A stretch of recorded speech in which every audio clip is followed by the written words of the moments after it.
메시, 네이마르, 음바페, 이름만으로도 압도적인 축구 역사상 가장 화려한 공격진을 보유했던 클럽 PSG. 그러나 그들은 단 한 번도 유럽 정상에 오르지 못했습니다.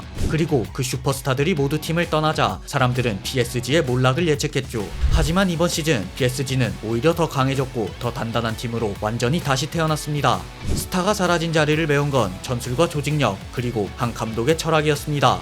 오늘은 루이스 엔리케 감독이 어떻게 PSG를 유럽의 강자로 만들었는지, 그리고 그 중심에선 우스만 덴벨레의 부활은 어떤 것을 의미하는지 함께 살펴보도록 하겠습니다. 바로 가시죠.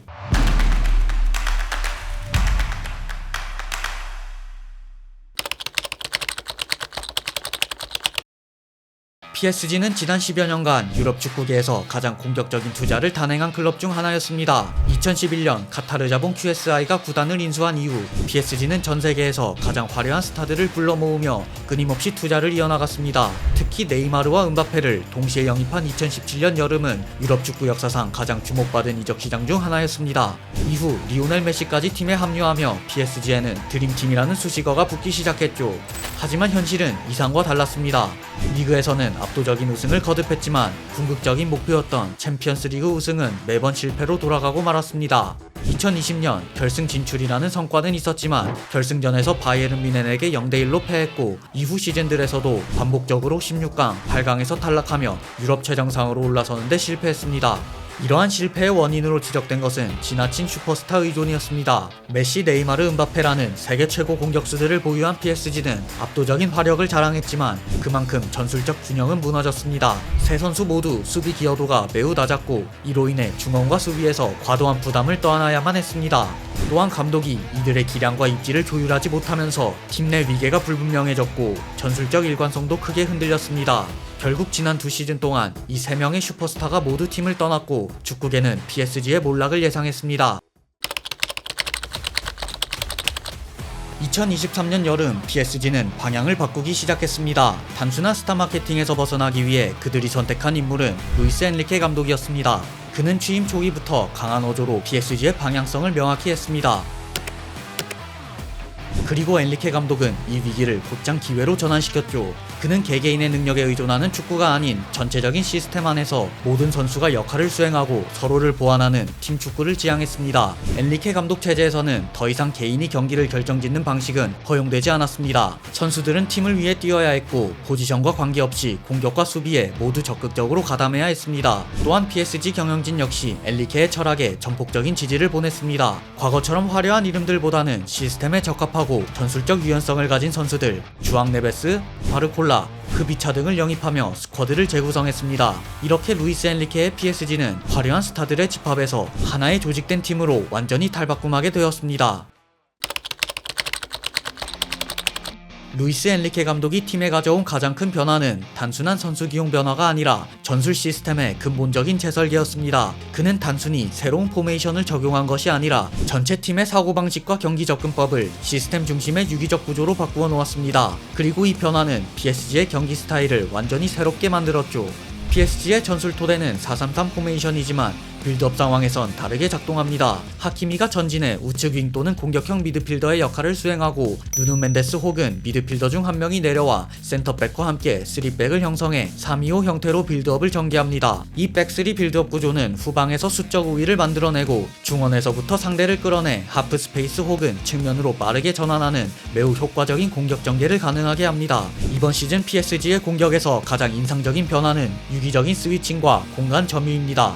덴벨레, 크비차, 바르콜라, 두에 같은 공격 자원들은 모두 빠른 주력과 1대1 돌파 능력을 보유하고 있으며 이들은 상황에 맞춰 끊임없이 서로 위치를 바꿔가며 공간을 활용합니다. 풀백과 미드필더들까지도 전방 침투와 스위칭에 가담해 상대 수비에게 끊임없이 혼란을 주며 이러한 움직임은 유럽 무대에서도 파괴력을 자랑했습니다. 또한 중원은 루이스 엔리케의 전술이 가장 정교하게 구현되는 공간입니다. PSG는 단순한 스위칭을 넘어 미드필더들이 계속해서 움직이며 공간을 장악하는 전술을 보여줍니다. 예를 들어 템벨레가 내려오는 동시에 네베스가 공간으로 전진하고 하키미가 측면 깊숙이까지 올라가는 구조는 PSG가 이번 시즌 상대 수비를 무너뜨리는 핵심 패턴 중 하나였죠. 있죠. 수비 시 PSG는 전방 압박과 빠른 역습을 핵심 전술로 삼고 있습니다. 덴벨레와 두에는 상대 센터백들을 압박하고 하키미와 흐비차는 측면에서 패스 경로를 차단합니다. 여기에 미드필더들이 커버와 압박을 지원해 삼각 압박 구조를 형성하며 상대의 빌드업을 원천 봉쇄합니다. 이때 특히 중요한 역할을 수행하는 자원들이 3명의 미드필더 비티냐, 파비안 루이스, 주앙 네베스입니다.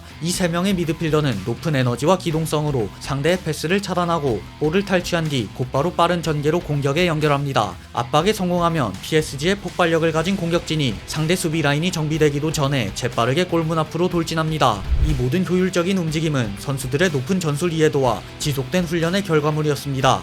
엔리케는 선수들에게 단순한 자유를 허용하지 않습니다. 모든 자유는 시스템 안에서만 허용되며 이러한 시스템이 PSG를 개인의 이름값이 아닌 구조와 계획으로 움직이는 진정한 하나의 팀으로 만들어 주었습니다. 그리고 이러한 전술적 유기성의 중심에는 우스만 덴벨레가 있습니다. 바르셀로나 시절 그는 유망한 재능과 함께 많은 기대를 받았지만 잦은 부상과 기복으로 가능성만 있었던 선수로 평가받았습니다. 그러나 루이스 엔리케 감독 아래에서 그는 완전히 달라진 모습으로 부활했습니다. 이제 그는 단순한 윙어가 아니라 팀 전술의 중심축이자 가장 신뢰받는 해결사가 되었습니다. 이번 시즌 덴벨레는 리그에서만 21골, 컵대회 포함 시즌 전체 33골을 기록하며 PSG 공격을 이끌어가고 있습니다. 특히 챔피언스 리그에서는 8골과 4개의 도움, 총 12개의 공격 포인트를 기록하며 PSG 역사상 단일 시즌 최다 공격 포인트를 기록하고 있습니다. 하지만 그의 가치는 단지 숫자로 설명되지 않습니다. 덴벨레는 PSG 공격의 시발점이자 전술적 중심점입니다. 이번 시즌 덴벨레는 폴스나인 역할을 수행하며 중원으로 내려와 패스를 받아주고 때로는 하프 스페이스에서 볼을 받아 공격 전개를 조율합니다. 중원으로 내려올 때 수비가 그를 마크하면 다른 공격 자원들이 즉시 그 뒷공간을 공략하고 수비가 붙지 않는 상황에서는 직접 돌파와 슈팅으로 상대팀에게 위협을 가합니다. 그는 공간을 만들어내고 기회를 창출하며 필요할 땐 스스로 마무리까지 하는 PSG 공격 전술의 기둥이라고 할 수 있습니다. 또한 수비 시에도 그는 전방 압박의 시발점 역할을 맡습니다. 상대 빌드업을 끊고 빠른 역습으로 전환하는 과정에서도 덴벨레의 포지셔닝과 압박 각도는 매우 전략적인 움직임을 보이고 있습니다. 이러한 공수를 가리지 않는 활약 속에 덴벨레는 자연스럽게 팀의 상징이자 새로운 리더로 떠올랐습니다. 그가 경기에 출전하지 않는 날에는 확실히 공격의 다이나믹함이 줄어들며 그의 존재감이 얼마나 큰지 다시 한번 실감하게 됩니다. 이번 시즌 덴벨레는 루이스 엔리케의 철학을 구현하는 전술적 핵심, PSG의 새로운 얼굴, 더 나아가 유력한 발롱도르 후보로까지 거론되고 있습니다. 이제 PSG는 더 이상 이름값에 기대는 팀이 아닙니다. 루이스 엔리케의 지도 아래 PSG는 스타를 위한 팀이 아닌 팀 안에서 모두가 빛날 수 있는 하나의 팀이 되었습니다.